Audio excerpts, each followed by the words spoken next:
Hey, hey, hey, this is Seagrove, and we're here for the meta forecast for Memphis, and we are recording this at 8:30 EST.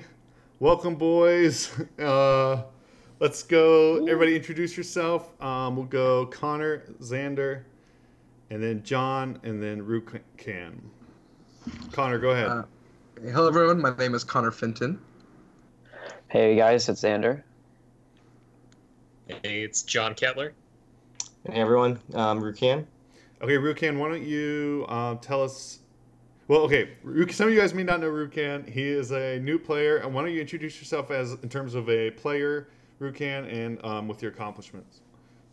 All right, so I started playing PTCGO about a year ago. Then I got into the physical card game about 3 months ago. I've been to 2 regionals. I've been to Hartford. I've been to San Jose, and I just got sponsored by Team DGG recently. So that's a fairly new team. Okay, and how'd you do at Hartford and San Jose? So I got top 8 at Hartford with Vikabulu with a Clefairy tech, and I got top 16 at San Jose with Zorak Lycanroc with a Celesteela tech that just didn't pan out. Okay, very cool. All right, so we're here to talk about Memphis. This is going to be, it looks like the biggest regional ever. So that means there's going to be a lot of Guardy because there's going to be a lot of everything. And Guardy is that deck. What tips do you guys have for approaching a larger tournament as opposed to something like a San Jose or Vancouver? Kettler, why don't you start with this? Yeah, sure. Well, probably for a really big tournament like this is, as far as regionals go, unprecedented, because right now I think we've got just about 20 people short of 1,000 that are registered for the Masters division. That could be TCG total, but either way, it's a lot of people. It's at least about 900. So the first thing you got to go into the event with is thinking that you have to get a 7-2 record or better. There's no way around it. You have to get 21 match points or you're just not going to go on to day 2. They've got the system set up so that more than 32 people will go on into day 2 because the event's so big. And I bet Xander or somebody else could talk a lot more about that later on. But at any rate, you need a deck that's really consistent, that has a decent matchup spread. And there are different ways to go about that. You can either have a matchup spread where you have lots of good matchups and maybe like 1 or 2 bad matchups, or you could have a deck that has a bunch of okay matchups across the board. So either way, you need lots of good matchups, you need a little bit of luck, and you got to win a lot. Okay. Anybody else want to add to that? Any tips for big tournaments?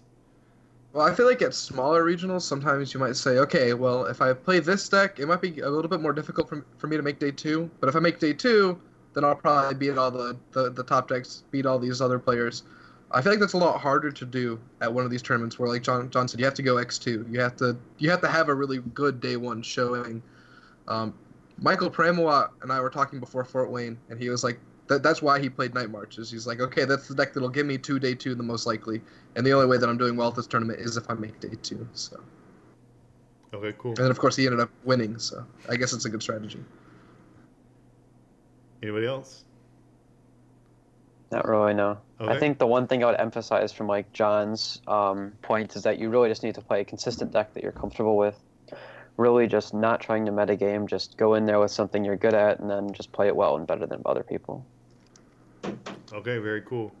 So Gardevoir seems really good still. And I've heard people saying, okay, Torch deck was the best deck in the format. And then seems like people are starting to shift back to saying Gardevoir is still the best deck in the format. What do you guys think is the best deck? Is it Gardevoir, is it Torch deck, or is it something else, like Zoropod, or what do you guys call it? Xander, why don't you start with this? So I'm a believer that Gardevoir may be the best deck in the format, but it's not the most consistent deck in the format.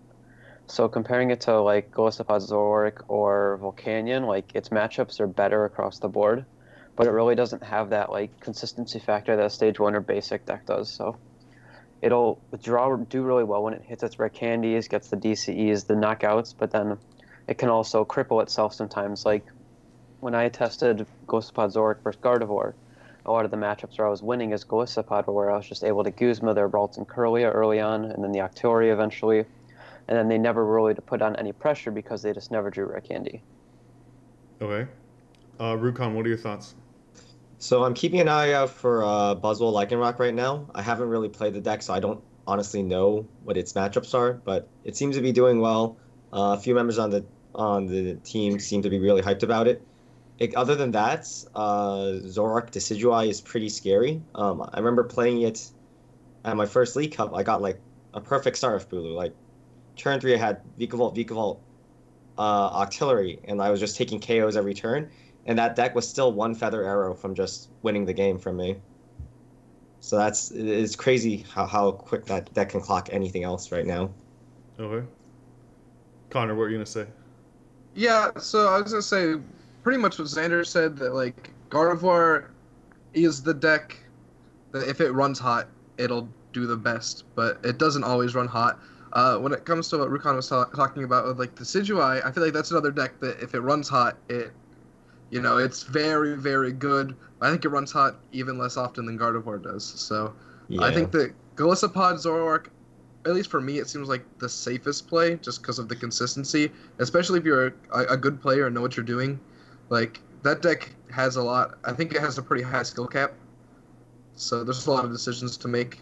And so does Gardevoir, but it has the consistency behind it to let you put yourself in the best position to win. Okay. John, what do you think? Yeah, I'd probably say, like, to be perfectly honest, I'm a little lost on the format right now. And I haven't actually even played in any post-Crimson Invasion tournaments, like no League Cups, no regionals or anything like that. But I've been watching and I've been testing pretty closely. I'd probably say, like, there's kind of a fight between a few decks. I mean, like everybody else mentioned, like Decidueye and Golisopod and Gardevoir. And I'd also say, like, as far as decks that I have, like, a natural affinity towards, that would probably be, like, Decidueye, obviously, and then Buzzwole and a couple other things. There are also a couple missing pieces to the metagame dynamic we've got going on. There's also people trying to counter Gardevoir still with metal decks. That's still out there, even though with all the Zoroark we're doing really well, maybe that's not as obvious. And then, of course, there's still Volcanion out there, too, because sure. I think... as far as what I think, if I had to choose one that would be the absolute best right now, I'd probably have to go with some sort of Zoroark deck just because of how versatile it can be and how many different ways you can play it. Which one that is, I'm not sure. Probably Golisopod Zoroark. Okay. We'll come back to Decidueye, but I want to talk about Buzzwole. A few of you mentioned Buzzwole. Buzzwole's just... when I lose to Buzzwole, I feel like they take 3 prizes in 2 turns or something like that. Like I'm playing Zorua or something, and it gets knocked out in one hit, and then like they take 2 other prizes somehow. It feels like they're just running over me so early. And then it still has a late game with its second attack. What are your guys' thoughts on Buzzwole in terms of A, what is its best partner, and B, where does it stand in the meta? Connor, why don't you start this? So I do think that Buzzwole's best partner is the Lycanroc. I think that deck is pretty good right now, but I think it's something that after London, people going into London, people were playing the Mime and they were teching a little bit for the Buzzwole, and then Buzzwole didn't do much of anything in London, so people thought it had 2 top 8s, didn't it? Yeah, you're right. Yeah, you're right. Okay, it did do well. But I'm glad you said that because everyone acts like it did terribly. Right. No, because I had completely forgotten. So yes, everyone is acting like it did terrible. So everyone is doing exactly what I just did and forgetting that the deck did well. Am I wrong? It did get 2 top 8s? No, it did. I have everything pulled up right now. It did top 8 twice. It didn't make top 4, but it did top 8 twice. So good. I'm glad you said that too, because I'm glad I can gather my thoughts. So yeah, everyone has assumed it's doing bad, and of course the deck is not doing bad. The deck is doing very well right now, kind of disproportionately well. It's like it's not being played nearly as much as like the Gardevoir or the Golisopod, but it's still doing well. But I think a lot of people, especially going into cups and stuff, have cut their Mimes, which helps the deck a little bit so that the Buzzwole is more effective. I think that people aren't playing decks, like they're not really taking that deck into consideration when they're building their deck, not nearly as much as they should be. Like I think I mentioned this briefly before we started recording that I think that Zorak Golisopod should play a heavier Golisopod line than say Tord did in his deck, because I think that the main thing you need to go for in that matchup is the Golisopod. And if you do that, I feel like the Golisopod deck is favored. It also has, similar to like Zorak's matchup against Gardevoir, it has that just early game consistency that Gardevoir doesn't have. It's a 1 energy attacker that hits hard. It can play cards like Acerola to recycle. Yeah. So yeah, I think the deck is really good, and I think it's pretty well positioned. I feel like its Golisopod matchup isn't great. And like you said, I think people, or like you were saying, people are assuming it's not doing as well as it is. So people aren't really preparing for it the way that they should be. Okay. Anybody can jump in on that. So I've been seeing like the newer lists that have been doing well. I think they've cut Fury Belt entirely for choice bands, and they're just going heavy on Max Elixir. And then they have one Pseudo Wudo. So they have like a few options. Like if they're up against Gardevoir, they Jet Punch. And if you try to one-shot Infinite Force, they one-shot you back with the Pseudo Wudo. Or something like along those lines. And for other matchups, like if they're up against Golisopod, they'll use their artillery to dig for their Max Elixirs and just try to like absorption the first Golisopod or Knuckle Impact. Yeah. So the deck's actually, when it runs hot, when it hits its Max Elixirs, it's actually just really, really frightening. Yeah, I'd have to agree with that, where it seems like a deck that just wouldn't do much because it's like, oh, it's a wind, or it's like, it's just good for Hammerhead, or in this case, Jet Punch. Jet Punch. I just call it Hammerhead all the time. So it's good for more than just Jet Punch. Like, you have Knuckle Impact, and then Lycanroc is really like the icing on the cake for that deck, because I found that like I played Gardevoir versus it in London in the League Cup on Saturday, and so I was playing against it, and he did 50-30 to like 2 Ralts, and then the second turn he like had the turn 2 Lycanroc, so it was just like an immediate out to knocking out both of my Curlias, rather than just like say having to use a Guzma on it, which then would require another Buzzwole or a Float Stone. So the deck just seems so versatile with Lycanroc, and then it has an easy one-shot potential with Dangerous Rogue, and then I even saw Pedro was playing it with Zoroark in London, so that seemed to be really interesting as well, but I don't know. That doesn't seem as good as the Octillery version moving forward, because then you can run Brooklet Hill. He didn't run Max Elixir, but then with Max Elixir you have like the Pseudo-Wudo options and stuff like that. So I think it's a really interesting archetype that'll have like more experimentation going into Memphis, and then probably will do pretty well, just because a lot of people are doubting the deck. Okay. And it's also just really strong against like Golisopod, Zoroark, or Gardevoir. I don't actually think there's going to be any doubt that it's going to be a good deck going into Memphis, because if we look at PTCG stats, it's like the second highest performing deck right now, right behind Gardevoir. Well, that's a tough thing to say when we look at the stats versus the way that people seem to perceive decks, where we constantly see like Tapu Bulu, Vikavolt really high up in the stats when we look at things like championship points earned, when you have a decent number of players and a lot of high-level players at that who are going around and trashing the deck consistently. That's true. I mean, I personally don't have one opinion or the other right now on it, but there's a little bit of a disparity between the stats and what the actual numbers are showing on what people are earning with the deck, and commonly how people perceive a deck. And I think one of the issues with the way that Buzzwole's perceived, and maybe one of the reasons why it's kind of an underdog going into Memphis, is because people were expecting out of Crimson Invasion some sort of really incredible broken deck, because we've seen for every single set consistently this whole year, it's been unprecedented in the way it's worked out, where normally you don't get the automatic best deck in format with a brand new set. It doesn't usually work out that way for the most part. But with this season and last season, we basically had a situation where we had Sun and Moon come out, and Decidueye warped the format. We had Guardians Rising come out, and Gardevoir warped the format. And then we had Burning Shadows come out, and Gardevoir warped the format. So we have this situation where people's expectations are really, really high for any new set, any new card coming out. And when Crimson Invasion came out, I mean, I guess the real answer you've got here is that nothing in particular is terribly broken, but Buzzwell's still a really good, solid card. And so, like, I bet a lot of people will be surprised once it finally wins a really big tournament. Yeah. Well, let's move into Decidueye. John, why don't you start us off with Decidueye? What are your thoughts on Decidueye Zoroark and on some of the lists that you've seen for it? Well, first off, my general impression of Decidueye Zoroark is it's a good, solid deck. I think that anybody would be really safe going into Memphis with it. I'd be safe going into it with Decidueye Zoroark, but the thing, it's really tough to say because I don't really get that wow factor out of the deck. It's tough to describe where it's solid, but it's not like broken to the point where it's unfair, where it's balanced in the format, if you will. It's almost as if there was like it's too balanced. Yeah, yeah, exactly.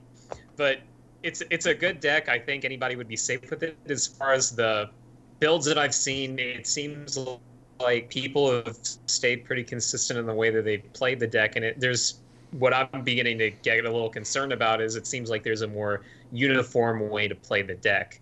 And so I wouldn't be surprised if in Memphis a lot of people go in with almost the exact same card-for-card version of the deck, even though it doesn't quite have like a list on Pokemon.com or anything, where there have been a lot of good players who have been circulating their copies of the list. Turns out that they're not too different from each other, and so you're going to see very little variation from the people who go in with it.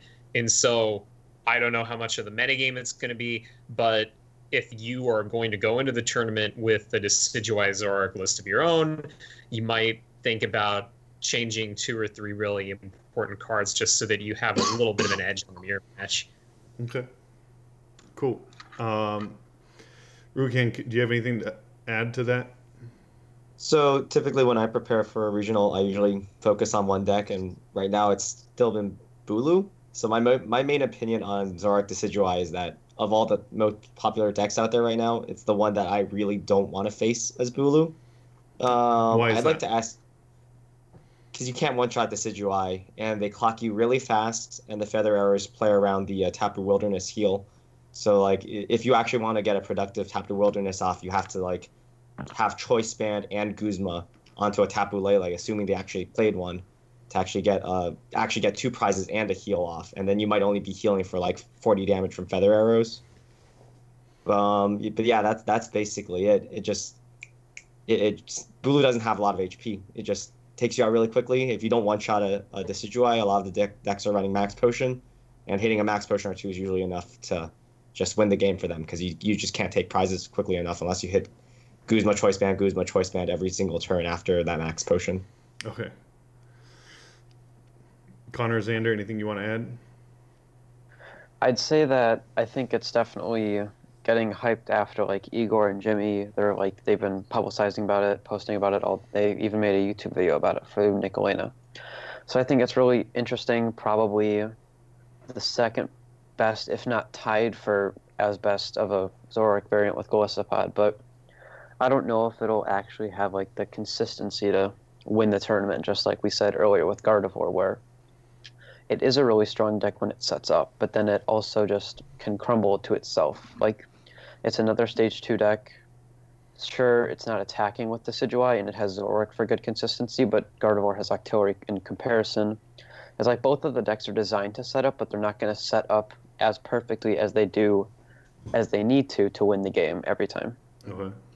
I feel like the Zoroark Decidueye has a better Gardevoir matchup than Zoroark Golisopod. But then just kind of across the board against everything else, I'd rather be playing Zoroark Golisopod. That one matchup it feels better. But like I'm trying to look, I'm looking at the Pokestats list right now.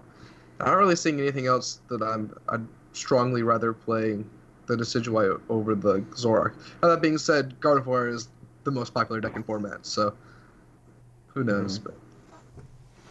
Okay, the next deck I want to talk about was Bulu, because I keep seeing people say a good Gardevoir player will never lose to a Bulu, and I keep seeing Bulu beat Gardevoir players, including people who I heard say that.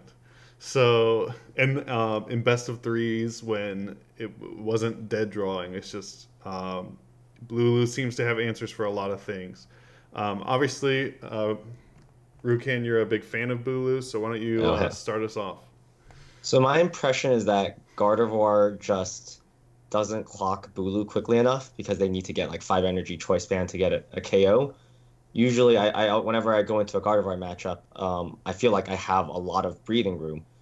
I don't think I've only lost once to Gardevoir with Bulu this entire season, and that was because like I got end into Field Blower, choice band energy, and then another time because like I had to do like a turn 3 Bridget, and even then the turn 3 Bridget game, I felt like if I hadn't made a misplay against Magical Ribbon, it was a long time since I went up against Magical Ribbon, and I think if I didn't misplay against that, I might have had like a 50% chance to win going on from there. Okay.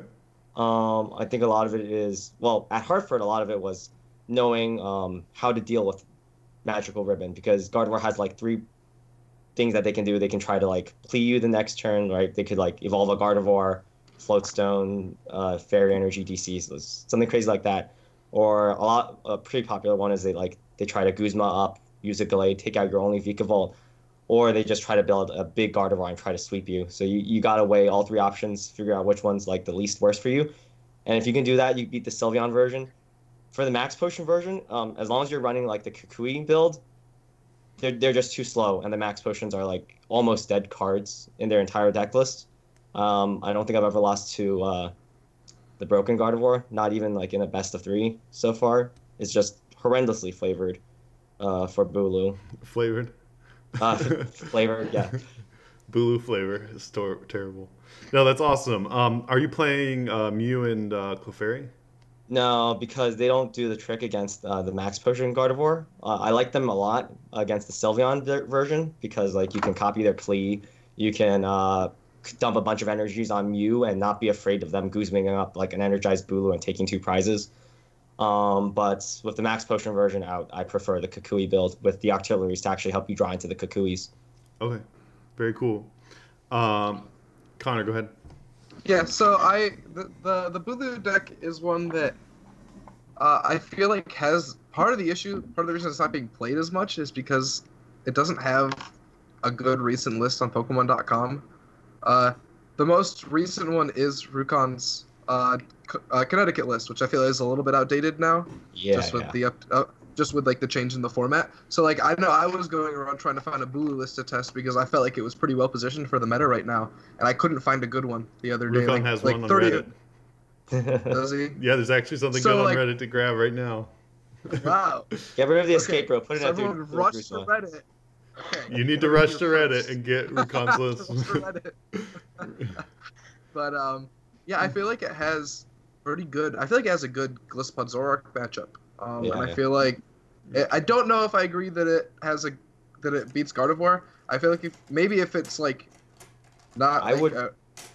I mean, I know you just explained how you feel about the matchup, but I feel like if it's like 2 like say we're having Igor mirror match himself, and it's Bulu versus Gardevoir, I feel like the Gardevoir is gonna win. Like if we just have like 2 like very high tier players, but I feel like the matchup is really tricky for the Gardevoir, and if the Gardevoir doesn't play it perfectly, then they'll lose.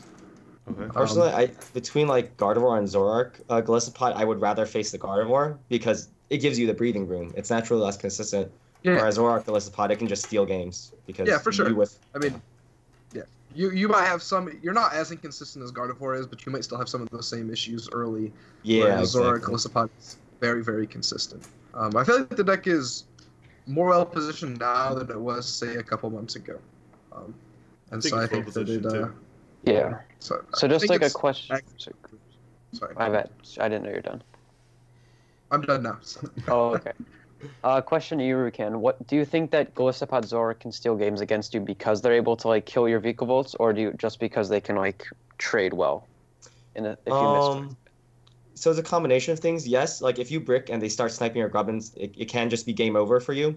The second thing is they have like lots of puzzles, they have ends, and they have draw support. So what happens is like I run the Octillery. Oftentimes they'll try to like snipe the Octillery, and then from there they're just gonna spam N and then N and then N. And then if you only have one Vikavolt up, you need to top deck Grass Energy and Choice Band to get a return KO. And if you can't get a return KO, they Ace Rolla, and then they just win the game. So they have quite a few options to beat Bulu if Bulu just doesn't get like a good setup early on. Gotcha.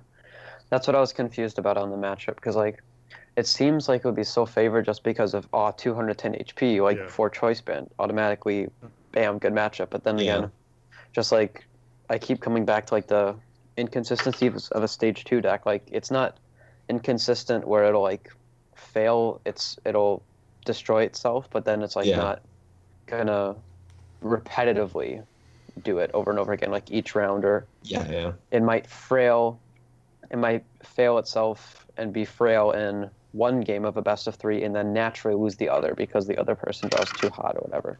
Yeah, and don't forget about the armor press, because you don't always get your Kukui. Oh yeah, that's true. Yeah. I completely forgot about that. You're right. I was just thinking that was doing 120s. Yeah, they can like armor press, and then they also have crossing cut takes a one shot, so that's good. Yeah. Maybe they can cheese some sort of one shot with like if Bulu overbenches, they can choose a one shot with the breakthroughs or arc and stuff like that too. So yeah. Okay. So I can see how that could be kind of close. John, do you want to add anything? Nah, I'm okay. The one other deck I wanted to talk about early, I thought we should mention that it sort of did super well, and then no one's talking about it, is Silvally Metal. Why is that off everyone's radar? It hasn't been doing well. Yeah. So what? Almost no show in the League Cups. I know people brought it, and it's just been failing people. Why is that? I don't play the deck. I don't know for sure, but it seems like it's really Max Elixir dependent. You don't have card draw unless you run Zoroarks, in which case you have a really clunky line. I feel like with Garbodor out of the format, it lost like its best matchup. And like, I mean, Garbodor's not completely out, but with it less popular, I feel like it lost one of its best matchups. Once again, I don't play the deck. I'm just observing that it hasn't been doing that well. If we look back at the UIC, like I know that they weren't all playing the Silvally variant, but if we look, all those top US players are playing any sort of metal variant, that just all bombed. Like I know that Kreckler ended up going on and doing well, but I feel like for the most part at that tournament there was a very high amount of good US players playing metal variants or Silvally metal variants or whatever, and a lot of them didn't do so well, and I think that's kind of carried over. I think that Kreckler probably played well and got a little bit lucky, and I don't think that the deck is all that great. Okay. I don't think that the matchups are... I feel like it's underwhelming for the most part. I don't even feel like it has... Like, Gardevoir can still run well and beat it. Yep. Zoroark Golisopod, I feel like still beats it. Buzzwole Lycanroc, it's weak to... The fighting is not good for it. I know that the one thing it has against Buzzwole, I guess... Well, they don't play the Psychic memories, so it's like... So it's so bad, yeah. Volcanion probably beats it still. Decidueye might be close, but like just looking at those top decks, Vikabulu, same thing. It's got 210 HP, so it gets one shot. It just doesn't have the matchups that it needs to do well. So I just don't think the deck is very good right now. Okay. Yeah, I have to agree with Connor 100% here, where the meta has just shifted away from it. You're breaking up, John. You're gone, John. You there? No. Okay. He's dead. Yeah. He's kind of back. Baby, come back. All right. John, you were saying? You're still not there. All right. Yeah. Okay. What were you saying, John? Can you hear me? Somewhat, yes. Just go on for now. Go on. Okay. Applied my jumper cable and I'm back online. But anyways, let's trash Silvally. More trashing about Silvally. Okay, I can hear you good now. Before I cut out again, hear you well. Got some storms going on here. Before I cut out, it's not anybody's first choice. Or it's not very many people's first choice. I mean, Sosa did well with it, Kreckler did well with it, but for the most part, I think that people trend towards different decks. Other decks seem to do what Silvally does more efficiently, like Lycanroc, like Buzzwole, as far as energy acceleration, there are better things. As far as big damage, there are better things. I'm not really too big of a fan, and I think that most people feel that way, that it's really more of a metagame creation, and that's why you saw for that League Cup Xander was talking about, I think that was won by Sylvali Fire deck, right? Yeah. Yes. Yeah, and so that's the neat thing is I wouldn't say that Sylvali is ever going to be dead because it's so versatile and it can splash into so many things and so many things can splash into it. But right now, I mean, it's tough to say where it would really fit well. I mean, maybe I like that. I like that League Cup deck a lot. I like the idea of Sylvali Fire. I think that could do pretty well, especially if you want something with a little more versatility to it than just a out-and-out Volcanion deck. Okay. But for me personally, I don't think even when I saw that deck and I really liked it, it never like jumped up to the top choices that I have, and I think that applies for most people too. Okay. I think you're all the way back, so that's good. Sweet. So let's go with two more decks. They're older decks. Greninja and Volcanion. Greninja and Volcanion. Xander, we'll start with you. What are your thoughts on Greninja and Volcanion? Don't play Greninja to a tournament. Just I mean, like, yes, like, I'm looking at the stats right now. Greninja has, like, yes, it has a semi-decent Broken Vor matchup. It has a good Buzzwole matchup, sort of, sometimes. Like, it's good against Volcanion. It's decent against Decidueye Zoroark. It's, like, not very good against Vikabulu. It's, like, as you go down the list, you're like, you know, Greninja does do well against half of these decks, but Greninja also doesn't do well against half of these decks. And even if Greninja does set up well, which it does sometimes, like, I've talked about this before, there's an initial hurdle with Greninja decks. Like, you take your Greninja deck, you put it in 60 sleeves, and you turn it in your deck list. Like, your first hurdle is determining whether or not the deck is consistent, which it is inherently less consistent than every other deck in the format. And so that's just the initial hurdle. Its matchups aren't even that amazing anymore. Like, Golisopod has made a resurgence, like, in Zoroark, and even though it's not as auto-win for Golisopod as, like, Golisopod Garbodor is, like, it's still very much a good matchup Golisopod favored. So there's just many decks that Greninja doesn't auto-win to the point where you can still have those hands where you prize a Frogadier, discard a Frogadier, prize two Frogadiers, like, prize any single part of the Greninja line where it's detrimental enough where you're just going to lose the game. And then that can translate itself to either a tie in best of 3 Swiss with 50 minutes because Greninja is slow in the sense that it's a stage 3 deck, or in top cut you can also just get benched out like in sudden death rules, like Tord versus Michael in top 4, where if you're able to control the clock enough to where you're either guaranteeing yourself a tie or a win based on prizes against Greninja, the deck just can't compete. Okay. Connor, Volcanion, Greninja. Okay, well, Greninja, Xander just said everything that I could have said. I think that the one thing I can add is that, like you said, Zoroark Golisopod isn't as strongly favored as, like, Golisopod Garbodor was, but I feel like there's a lot more Zoroark Golisopod being played than there was Golisopod Garbodor. Like, Golisopod Garbodor was always big, but Zoroark Golisopod is bigger than that ever was. I feel like Volcanion isn't bad at all right now, actually. It does lose to Gardevoir, though, which is the problem. I feel like the rest of the decks are pretty decent matchups, just because it has that one-shot potential that a lot of these decks don't have. It's got a good Zoroark Golisopod matchup.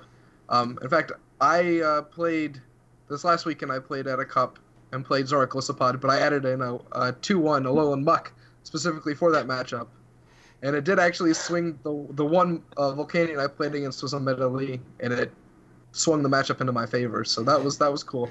So I guess I can tech that to beat that. Be honest, were you teching against Ahmed?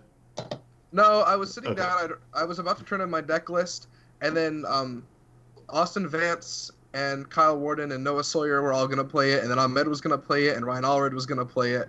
And so, I guess kind of against Ahmed, but, like, I just knew all of these other people in this room were playing it, and I wasn't about to just... I didn't have time to completely switch my deck. So I was like, we're just going to drop... We dropped the Mime, we dropped the Mewtwo, And we're like, and I don't remember what the other card was, and I'm like, okay, we're playing Muck now. So it worked. Nice. But so I think that's something that could be done. I thought it was cute, and it worked at least for the one game that I've tested it in.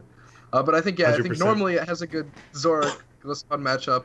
It has a good Decidueye Zoroark matchup. Vikabulu I feel is close. And then you have like some of the fringe stuff. It's still good against. It's very consistent. So it can steal games. But so I don't think it's bad. I think it's definitely better than Greninja. Yeah. But I'm not sure how good it is. But I think it's okay. Cool. John? Okay, so I'm waiting to hear what Ru has to say after I'm done, but we might be really close to having a perfectly unanimous agreement on this one, where I do not like Greninja at all. I did not like Greninja going into the format. Certain people surprised me with it. People can debate why it did well at a couple tournaments, but at any rate, haven't thought that it's that good. I have fewer reasons to think that it's that good, and I would not be surprised if it did well, but I will not do well with it because A, I won't be playing it, and B, if I did play it, I wouldn't do well. Okay. I mean, like, it's as simple as that. As far as Volcanion goes, I mean, I have to agree with the rest of the guys so far. I think it's really good. I see an obvious seat at the table for any fire deck at Memphis. And so that's kind of what I was talking about earlier, where the metagame's got four corners in a sense, where you've got one corner, you've got metal decks, which are trying to deal with Gardevoir and maybe have okay matchups against the Zoroark stuff. You've got Gardevoir, which is just really good, hits for a lot, has a lot of versatility and a lot of recovery. Then you've got the Zoroark decks, which are fast, really consistent, and versatile. There are a bunch of different ways to play them.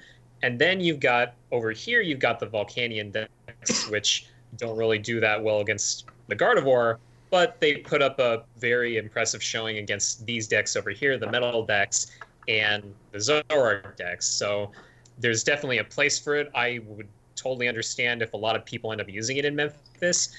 It does have a weak Gardevoir matchup. I've tried a whole lot of really weird things, and I've never really found anything to just make it super solid. But, I mean, it's an okay play, and I think if you have a way to finagle the Gardevoir matchup, then it might be a really safe choice for Memphis. Okay. But no Greninja. No. Rukan? So I would never play Greninja, but I think its matchups across the board are even better than they were at Hartford because, Zoroark Golisopod is better than Golisopod Garbodor, even if Zoroark Golisopod is more popular. I think like the Bulu matchups, even though Bulu's probably going to be more popular than it was at Hartford, I think Greninja is actually going to do better against Bulu now than it was at Hartford, because at Hartford, more people were willing to run Sycamores, or you had Robert's List, which had like the puzzles plus the Skyla engine. Those engines were much more consistent when you got End, whereas in the current list, people really need to fit into Kukuis, and a lot of people are like trying like Octillery or Zoroark, which gets shut off by Shadow Stitching. So Bulus are now putting themselves in the position where they're far more vulnerable to an End, and then they can just maybe like Feeny you if you don't end into a good hand, or like if you just missed the turn one Vikavolt. I think like at Hartford, maybe my list was like 60% against Greninja. I think maybe now it's probably down to like 58%. It's not a huge difference, but I think Greninja does gain a little bit from even Bulu. And I think also Greninja gets a lot of tools. Like you have Gladion exists. I know like some people have been experimenting with counter energy and a tech attacker in Greninja. And I've seen like that's been doing pretty well in Japan, hasn't it? And I've personally gone up against it. There's some pretty interesting techs you can put in there. So I would never play it. I would never recommend anyone play it. But if you're a good Greninja player, I don't think the current meta would dissuade you. I think it would probably encourage someone who is already set on Greninja. It would probably just bolster them even more. Okay. So y'all heard it here. Unanimous vote. Play Greninja. All right. So let's talk a tier list, and we're getting close to the end here. Tier 1. What's in tier 1? Just shout them out. Broken Vor. Tier lists. I don't get it. I'm not meta enough. Okay. Three? I'll go. I don't really get Connor, that. go. Sorry. Alright. Okay, fine. Tier 1. Tier Gardevoir. 1, Gardevoir, Zoroark, Golisopod. That's tier 1. Cool on that? Let's add in Decidueye Zoroark just cuz. 1.5. 1.5. Yeah, I was like 1.5. Okay. I was like, I think we put that in the 2. I think we go tier 2 is like Decidueye, Zoroark, Buzzwole, Lycanroc, maybe like, and I feel like maybe Vikabulu. Vikabulu could be somewhere in that fringe. It also depends on like how big you want to make your tiers. Like Yeah. sometimes you have a tier list with like a bunch of stuff, but I feel like then we go into you probably put Vikabulu in that tier 2. Yeah, And I would put it in Volcanion. tier 2. And you put X that and you put one tier. Volcanion, and probably you still probably maybe Greninja like 2.5, Volcanion tier 2, and then like all these other like semi-viable things. We got Savali, Drampa, stuff like that, in like a tier 3. Okay. I would put like Buzzwole, Lycanroc at tier 1.5 as well. It's just been doing really well. I agree could with see that. that. Yeah. It's pretty good. Like tier 1.5, tier 2 is a pretty safe place for anything Buzzwole. Yeah. Anything good Buzzwole.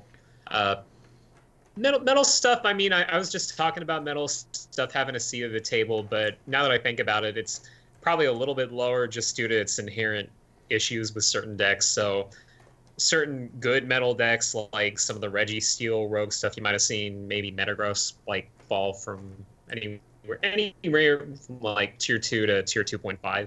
Although that I don't think tier 2.5 is usually something people throw around, but we'll go ahead and use it. Yeah. Somewhere in there, you know. It's below tier 2, it's high tier 3, somewhere like that, yeah. Okay. Yeah. All right, we'll do the rounds on this last question, and then we'll do shout outs. So last question, Xander, tell me the best deck you will not be playing. Like 100% won't play. There's a 0% chance of you playing it. I mean, I don't want to restrict myself, but I can also just see myself like the deck I am not going to be playing to Memphis is Garbodor. Like I'm just not going to trick myself into playing it again and missing CP, even though it's not the best deck. But I'd say the best deck I'm not going to be playing that I think has a really good chance of winning is going to be like probably Volcanion or something like that, or Vikaboo. To be honest, like I'm not going to play those decks. Like I'm pretty set on Golisopod Zoroark or Guardy or Zoroark Decidueye. But then I would not be surprised at all if those just like swept the floor with everything else. Okay. Rukan. The best deck I'm not going to play is definitely Zoroark Golisopod. I feel like it's a product of its hype. I'm not actually convinced on the power level beyond its consistency. Like, sure, it can sweep a few matchups, but I don't think it has actually that many matchups that are really, really good. And I'm just not happy with that. Okay. John. Best deck that I am definitely not going to play. That's kind of a tough question because usually when I'm getting pretty close to a tournament, I'm still wide open as far as decks go. But probably Tababulu or Greninja. I mean, when I say Greninja is like a good deck in that sense, I mean when it's running hot. I definitely don't see myself running out of those two decks. Okay. Connor. So like everyone said, I don't want to totally pigeonhole myself into like, oh, I'm not gonna play this deck, but I probably won't play Gardevoir. I give myself like a 5% chance that I'll play Gardevoir. Okay. So I'm gonna say Gardevoir. Fair enough. I think the deck is very, very good. But every single time I play that deck, I just draw so poorly. So I think I'm gonna play something more consistent. Okay. And then Connor, any shout outs you want to give? Shout outs to my sponsor ARG. Shout out to my friends and testing group Monstars that Kettler is also a member of. And then follow me on Twitter, which is somewhere up, down, left, right, somewhere down. Yeah, follow me on Twitter. Xander. Shout out to testing partners, whether it be like 6P friends or just Midwestern people in general. Also, for anyone looking to learn about Golisopod Zoroark, check out my article coming out tomorrow should be in depth, like more on my thoughts on Gardevoir, Mirror, all those tough matchups you might face. Rukan. Shout out to my sponsor, Dead Draw Gaming. I'm going to be going to my first regional with them at Memphis, so be sure to check them out. I don't have a Twitter account, but if you want to just talk Pokemon with me on Reddit, I'm Grimy Bunyip on there. So Very cool. And John? All right, thank you, John. Shout out John would to like to thank Chick-fil-A his sponsor PPG and Chick-fil-A. and Chick-fil-A. That's what I'm having for dinner. So. Wait. There you are. Wait. Ah, he's back.